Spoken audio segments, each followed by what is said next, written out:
The Buddha lists 4 qualities for stream entry, 4 qualities you develop. The first is associating with people of integrity. The second is listening to the true Dhamma. The third is appropriate attention. And the fourth is practicing the Dhamma in accordance with the Dhamma.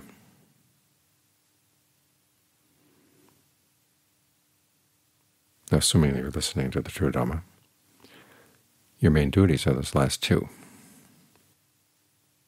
Appropriate attention and practicing the Dhamma in accordance with the Dhamma. Appropriate attention means looking at your actions, then listening to the talk, and seeing how the talk applies to your actions, particularly actions that are skillful and unskillful. What does the talk have to say about them? And how does it apply to what you're doing,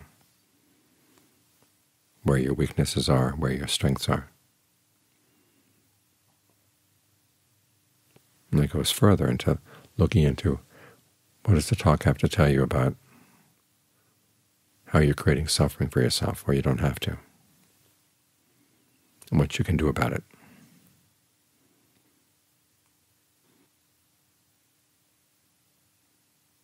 So it's always good to reflect when you hear the Dhamma, how does this apply to me, what I'm doing right now? And of course, right now doesn't mean only while you're sitting here listening to the talk, but as you go through the day. This is where that third factor moves into the fourth, practicing the Dhamma in accordance with the Dhamma. How do you stick with it all the time? That was the teaching that Ajahn Mun gave to Ajahn Chah during that short time when Ajahn Chah was with him. He said, make your practice like a circle. The circle has no end. It's all around. In other words, you don't do it just little bits and pieces here and there, and then do something else and then come back. Even as you go through the day and have your other responsibilities, you should make it part of the practice. Ajahn Chah took that and thought about it. He came up with the image of a fence around a house. If there are big holes in the fence, then no matter how strong the fence is on one side, if there are holes in the back, thieves can still get in. You've got to make sure the fence is solid and impenetrable all around. That's when it serves its function as a fence. So how do you do that as you go through the day? Ajahn Fung's recommendation is you think of part of the mind as being like a teacher, keeps the students at their tasks, watches over them, gives them encouragement when need be, but make sure they get the work done.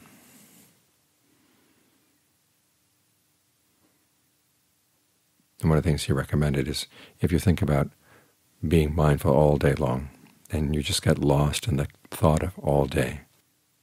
In other words, it's too big to think about. Divide it up to begin with.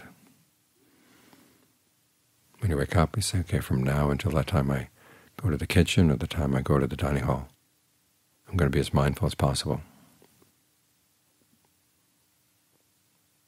Then when you've arrived at the kitchen or the dining hall, okay, now as long as I'm here, until things are cleaned up, I'm going to be mindful. After things are cleaned up, when I go back to my hut, I'm going to be mindful.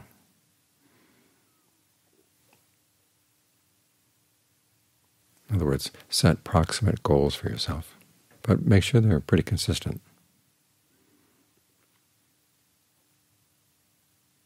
In other words, that they connect.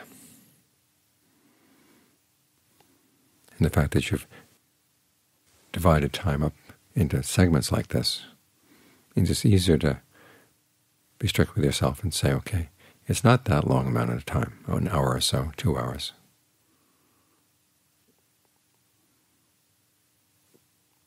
And then ultimately, as you can deal with those segments and connect them, you realize you've got the whole day covered. It's the same with doing walking meditation. If you just think, okay, I'm going to be mindful for the entire hour that I'm doing walking meditation, you get lost pretty quickly. But if you're standing at one end of the path and say, from here to the other end, I'm going to be as mindful as possible, Then you get to the other end, turn around. Okay, from here to the other end, I'm going to be as mindful as possible. Each segment of the path.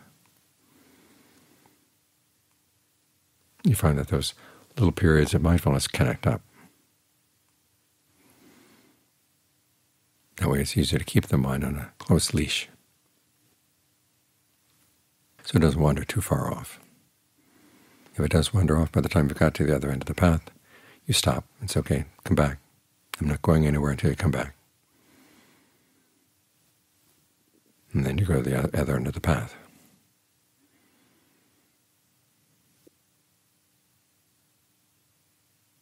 What this means is you've got to train your inner teacher. So there's a double training that's going on. The teacher is going to train the student, i.e. the mind. But then, of course, as part of the mind is going to be the teacher.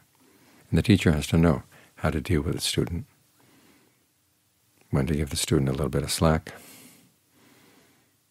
when to tighten up the leash.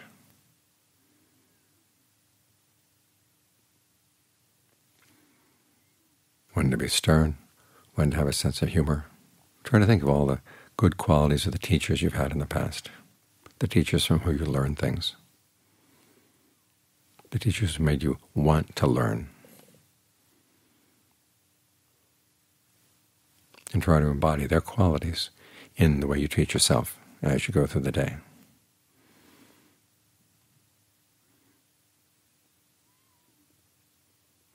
Now with the Dharma, it becomes something that you actually do practice in accordance with the Dharma. Because there's nothing in the practice that says you do this only for a certain amount of time, and then you rest. Then you do it for another little bit of time, and then you rest. The purpose is to do this as continually as possible, because your mind can slip out at any time at all and create a lot of trouble for itself. It's not only while you're here meditating that you realize, oh, I've got defilements, oh, I've got hindrances. They're there in the mind all the time. They can happen at any time. So you want to be ready for them at any time.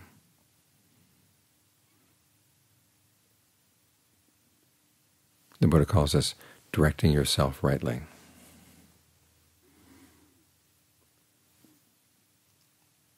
And as with any trip, you want to make sure that every step you take is toward the goal.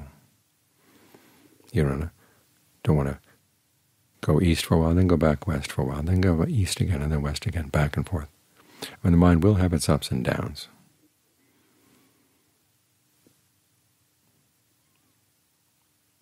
But you have to learn how to deal with it when it has its downs, so you can get back up as quickly as possible. And as I said, sometimes this requires being stern, sometimes it requires a little bit of humor. The Buddha talks about how he would instruct, urge, encourage, and rouse his listeners. The instruction there is for when you have to say, look, you lay down the line, this is the way it's got to be. And the others are basically the more positive side, when you urge them, please do this, this is for your own good. You encourage them, yes, you can do this. You rouse them when they're feeling depressed, feeling that it's going nowhere. You rise to that sense of pride that, yes, I can do this, and it's worth doing. So learn how to use all those tactics as you teach yourself, as you look after your practice and make sure that your practice is in line with the Dharma. And it develops that quality of timelessness. Because after all, we're looking for something timeless.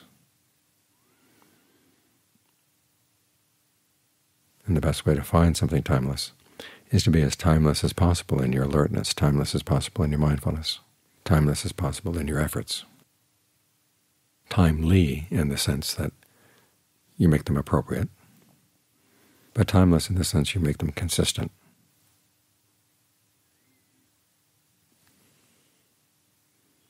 And that's how you carry out your responsibility. Your responsibility to yourself. You've got this opportunity to practice.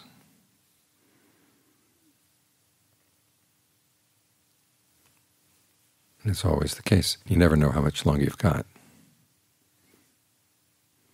But you want to develop the momentum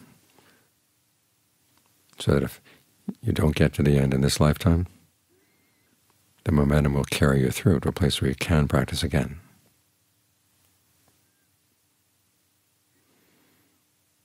And who knows, if you get really good at the practice, even at the moment of death, it is possible to gain awakening. You realize you've got to let go. The question is, what are you going to hold on to next? And you ask yourself, why do I have to hold on?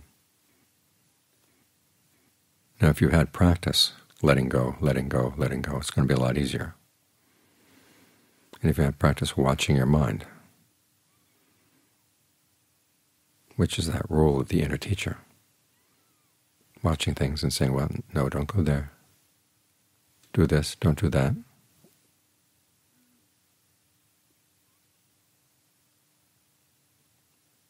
You're more likely to do the right thing. John Fung said, and many of the Johns have said, that when you meditate, it's practice for how to die well.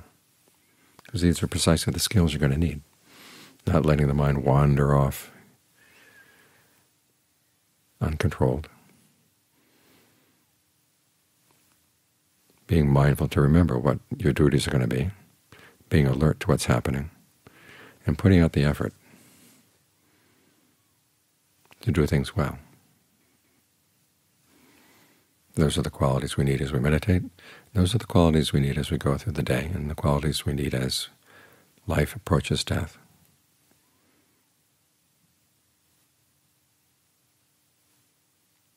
So whatever effort you put into developing them, it's all well spent, and it will see you through all kinds of difficulties.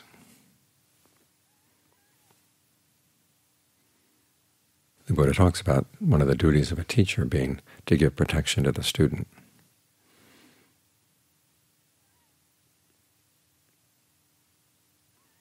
So try to make sure that your inner teacher gives you just that protection.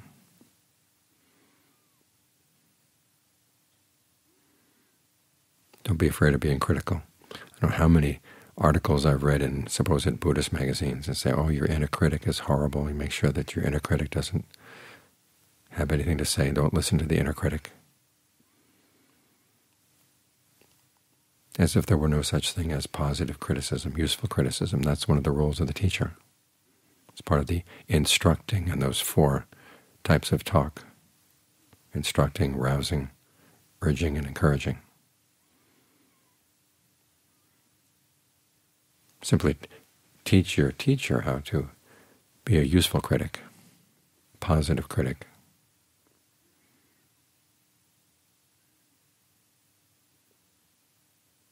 And teach your teacher to have those other skills as well, knowing how to encourage you when you need to be encouraged, urged when you need to be urged, roused when you need to be roused.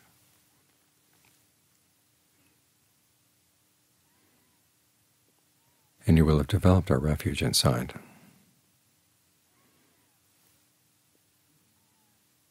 Because after all, what is the Dhamma as a refuge? It's establishing mindfulness.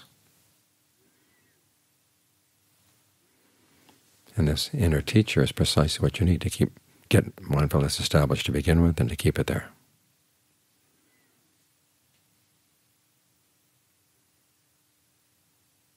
Where you can depend on it all the time.